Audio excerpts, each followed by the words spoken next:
మండల అధ్యక్షులు కోళ్ళ రవి గౌడ్ గారికి, అదేవిధంగా ఈ కార్యక్రమానికి ముఖ్య అతిథిగా విచ్చేసినటువంటి కడియం కావ్యక్క గారికి, కడియం శ్రీహరి గారికి, అదేవిధంగా జిల్లా అధ్యక్షులు జనగామ జిల్లా అధ్యక్షులు కొమ్మూరి ప్రతాప్ రెడ్డి గారికి, వేదిక మీద ఆసీనులైనటువంటి ప్రతి ఒక్కరికి పేరు పేరున హృదయపూర్వక నమస్కారాలు తెలియజేసుకుంటూ, వేదిక ముందు ఆసీనులైనటువంటి ఎస్సీసీఎల్, బీసీసీఎల్, మైనార్టీసీఎల్, కార్మిక, కర్షక, వాణిజ్య, వ్యాపారవేత్తలందరికీ, యూత్ కాంగ్రెస్ యువజన నాయకులందరికీ, మహిళా నాయకులందరికీ పేరు పేరున హృదయపూర్వక నమస్కారాలు తెలియజేసుకుంటూ, సార్ మీరు ఇచ్చినటువంటి కొద్ది సమయంలో చాలా చెప్పాలి, కానీ ఒక విషయము ఇటీవలే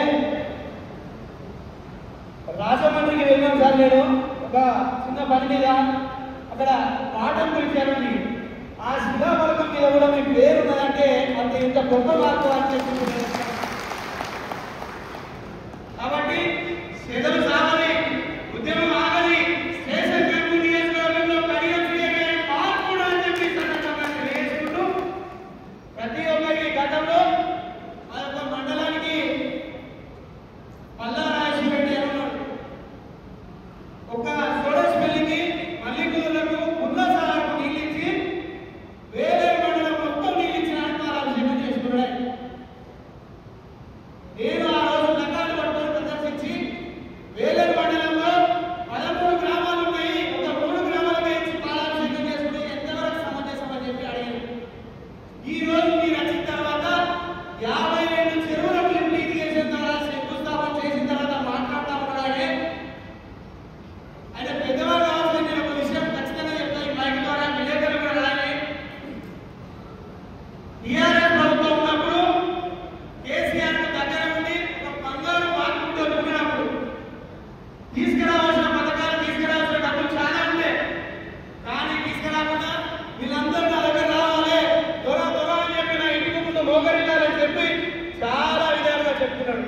కానీ కడియం శ్రీహరి గారు వచ్చిన తర్వాత పల్లా రాజశేఖరెడ్డి గారు నేను ఇక్కడ నుంచే చెప్తున్నా, ఇడిసిపెట్టిన వాళ్ళకు ఏమంటారు, ఎక్కడ సాగుతున్న ఇడిసిపెట్టిన వాళ్ళకు ఇంటర్వ్యూ కూడా ఒక మొలగాడు వచ్చిందని చెప్పి ఈ సందర్భంగా తెలియజేసుకుంటూ, కాంగ్రెస్ పార్టీ సార్ మీరు మొన్న సత్యసాయి నాటల్లో మడికొండలో ఒక మంచి వాక్యం చెప్పింది సార్. ఇంద్రావతి గోదావరి నదిలో 3 నదులు కలుస్తాయి, కొత్త పాత తేడా ఏం లేదని చెప్పి చెప్పిళ్ళు.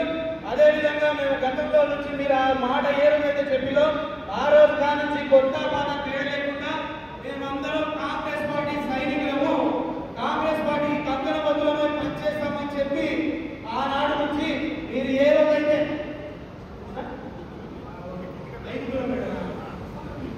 ఆ రోజు నుంచి ఒక్కొక్కరి దీక్షతోటి మీరు ఇచ్చినటువంటి కార్యక్రమాలు ఏమున్నా మేము మా భుజ స్కంధాలపై వేసుకొని మీ సారథ్యంలో పనిచేస్తున్నామని చెప్పి గర్వంగా చెప్పుకుంటూ, రేపు స్థానిక సంస్థల ఎలక్షన్లు వస్తున్నాయని చెప్పి పదే అనుకుంటాం. మీరు ఏది చెప్పినా ఏ విషయాన్ని మాకు మా భుజాలపై ఉంచినా మేము కూర్చా తప్పకుండా పాటిస్తామని చెప్పి తెలియజేసుకుంటూ, ఇంకా కొన్ని మీరు రాగానే వేరే మండలంలో మండల కేంద్రం మండల కాంప్లెక్స్ ఏర్పాటు కూడా మొన్ననే 40 కోట్ల రూపాయలు శాంక్షన్ చేయడం జరిగింది.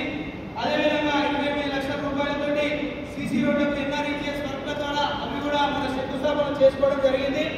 మన ప్రభుత్వం ప్రవేశపెట్టినటువంటి పథకాలన్నీ అందరికీ తెలుసు.